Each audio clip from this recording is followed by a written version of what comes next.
Seeing as it's Valentine's Day, I felt it would be apropos to have a little refresher course on romance in the workplace. Perfect. Yes, it is quite appropriate.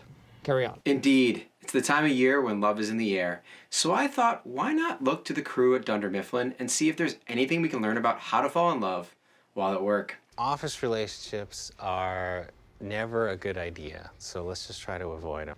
All relationships, even a one-night stand. My name is Jason Cooper. I'm a filmmaker who loves great business stories, and this is Somehow I Manage, a video series where I ask experts to help me identify actual business and life lessons from TV's The Office. And yes, this episode is all about the office romance. No office romances. No way. Very messy, inappropriate. No. Of course, if there's one thing Dunder Mifflin is famous for, it's office romances. There's Pam and Jim, Pam and Roy, Jim and Karen, Dwight and Angela, Angela and Andy, Andy and Aaron, Aaron and Gabe, Aaron and Pete, Ryan and Kelly, Kelly and Daryl, Daryl and Val, Michael and Jan, and of course, Michael and Holly.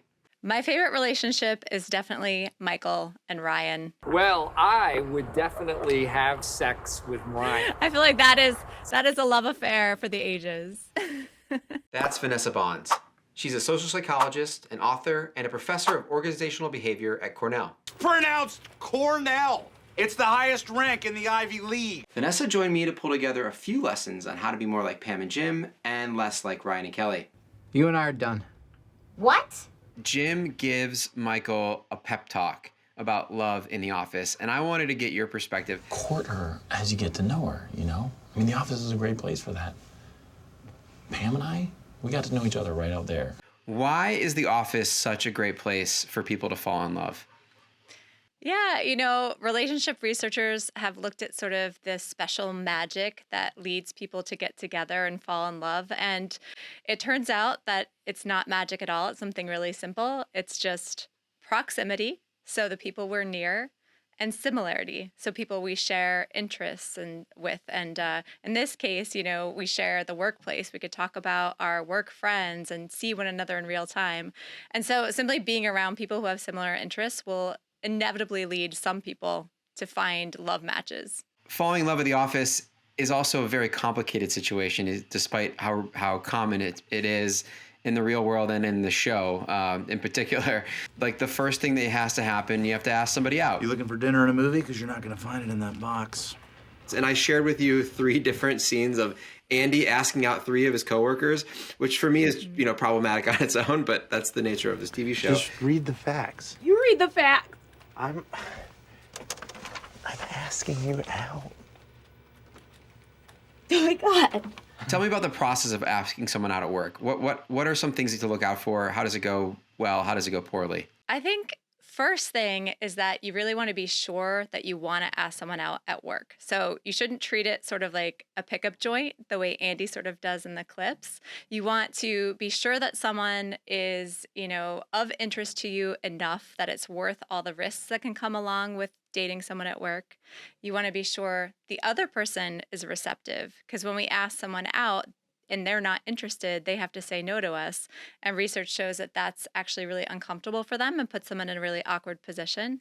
She said she's not really ready to date somebody in the office, but she really likes you as a friend. I figured. And then when you do it, you want to do it in a way that doesn't really put pressure on the other person. So you don't want to corner them at their desk. The best way would be to leave them a little note or send them an email and give them a chance to respond on their own time when they have time to process it as well. You never want to sort of put someone in a pinch to make a decision about dating a coworker right there in the moment. Take a chance. Take a chance. On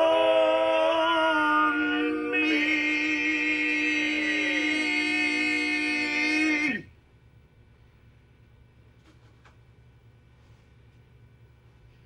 And on that note, so rejecting someone, that's awkward, that's tough to do.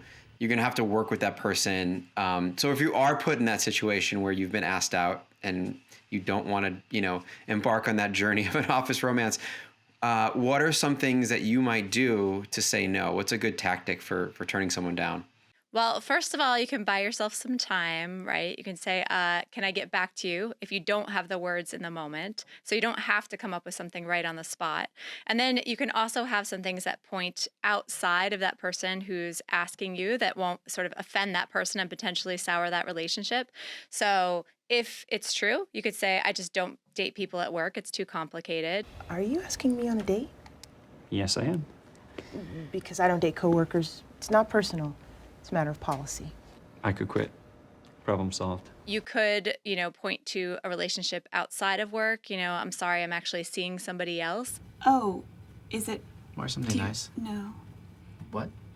I'm I sorry. wanted to have dinner. I'm dating Jim. You're kidding. Anything that makes it not about you and that other person can kind of save them the pain of rejection and hopefully keep things pretty normal at the workplace. Great advice. And you mentioned that Andy did one thing well when he asked out Pam.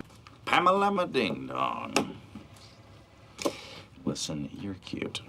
There's no getting around it. Yeah, he goes up to Pam and he does do this thing where he corners her at her desk, which is not ideal. But then he tells her to tell him her response after the fact, right? He says, think about it and let me know.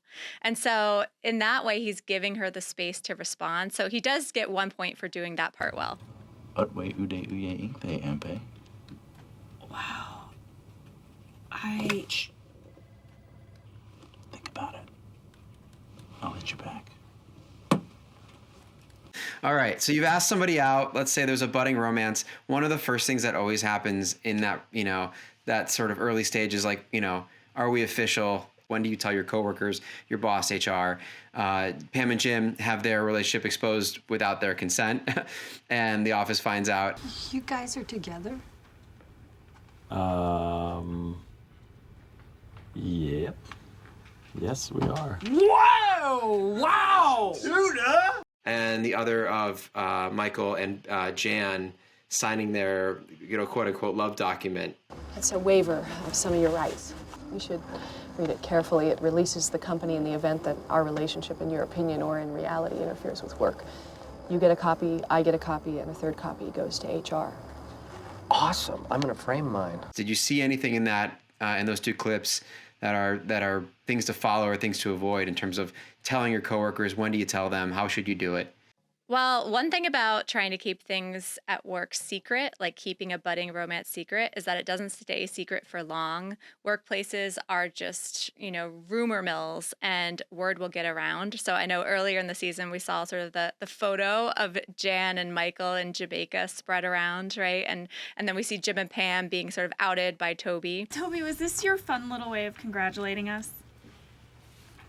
Yes. You might want to keep it secret for a little bit, but generally you have to open up at some point and share the information so you can kind of control the narrative. It also helps to make people less paranoid, although we see a little bit of this with Jim and Pam, right? It makes people less paranoid about things like preferential treatment. It's great that you're dating, but when a new client calls, you just have to randomly assign them to a salesperson. You can't base who gets new clients on who you're sleeping with that week. Okay. If you're keeping something secret, then there's no sort of formal way to make sure preferential treatment isn't happening. But if you actually come out and say, like, okay, we're dating, here are the ways we're going to keep things professional, you can assuage people's worries about that. It's worth noting, too, that in the case of Michael and Jan, right, there is some sort of policy at this workplace, right? Apparently, Dunder Mifflin takes love contracts very seriously, and they actually signed this form that protects the organization from anything that might happen as a result of their relationship. So if your workplace has something like that, you do want to tell HR first thing. Why don't you just take your stupid love contract and tear it up into a million pieces? It was never a love contract, Michael. Dating bosses is kind of another sort of layer in the office relationship in terms of the risk and the challenges involved. Just don't sleep with your boss. Do you think this is referring to you boning Jan? Is it possible for a boss and a subordinate to have a relationship? How can that evolve in a way that isn't icky or doesn't arouse, major problems in the workplace? Yeah, I think it's very, very hard. Anytime people who have this power dynamic, right, a boss and a subordinate, are dating, they have this dual relationship. They have this relationship as a romantic couple, but they also inevitably still have that relationship as boss and subordinate. And so that can bleed into both roles. It can cause problems at work because people think you're getting preferential treatment even if you're not. And then if the relationship eventually dissolves, right, there can be concerns with retaliation where there's a very sort of one-sided set of consequences where the boss usually winds up fine, but the subordinate is the one who often, suffers the brunt of those consequences. I know I hurt you, but please do not do this to me. Don't hurt me like I hurt you. I personally think that the only way it can actually work is if you put it all out there with HR and you make different reporting assignments so that you no longer are in this position of power between one another, at least not a formal position of power. Kelly, I'm your boss now, okay? You can't keep talking to me like I'm your boyfriend. Oh, big, strong man, fancy new whatever. I don't think you ever cared about me. Moving ahead in the relationship timeline, sometimes they work out well and you have the Pam and Jim success story. But for every one of those, there's a Ryan and a Kelly. Do you have a question, Kelly? Yeah, I have a lot of questions. Number one, how dare you? Or there's a Pam and a Roy where things did not go so well. Breakups with someone you work with. How can that be, never a good situation, but how can that sort of work out? Can it work out? Yeah, I think just like people are going to find out when you get together with someone, they're also going to find out it ends. And so you want to take control of that narrative as well. Wow. Over the weekend, Ryan, Bailey, Howard, and I got divorced. Sweet. Free ring. And so it's really trying to keep it professional, low drama. And I'd say one way to sort of manage this is to have conversations early on. And this is why it's important to be sure that you really want to get in a relationship with someone, because I think it's important to have that conversation that this might not work out. And if it doesn't, how are we going to keep things professional, when we break up? Just to push back a little there, I feel like you have to be very mature to have the pre-breakup conversation sort of early in the process. But that is probably great advice for navigating it so you don't end up like Karen and Jim, where Karen left. She told me very clearly that just because we were broken up didn't mean that she was going anywhere, because she had worked really hard for her career, but the next day her desk was empty. Before we go, are office relationships worth it? Is it something that, despite the prevalence of them, should people be seeking this out, or should we trying to avoid it at all cost? I think I'm with Jim that the office is a place where you really get to know people who have similar interests. And so I'm all for having office relationships, but I would, take it with a grain of salt, where you really want to be sure before you actually begin a relationship. It's not just like, I'll date people because they're cute. There has to be more to it. And you have to keep in mind that just like you're around people a lot and you get to know them, when you break up, which most relationships do, you're still going to be stuck around that person. You're not going to be able to sort of get the space that many of us want after a breakup. And so keeping that in mind before you decide to get into a relationship can help you decide whether it's really going to be worth it in the end.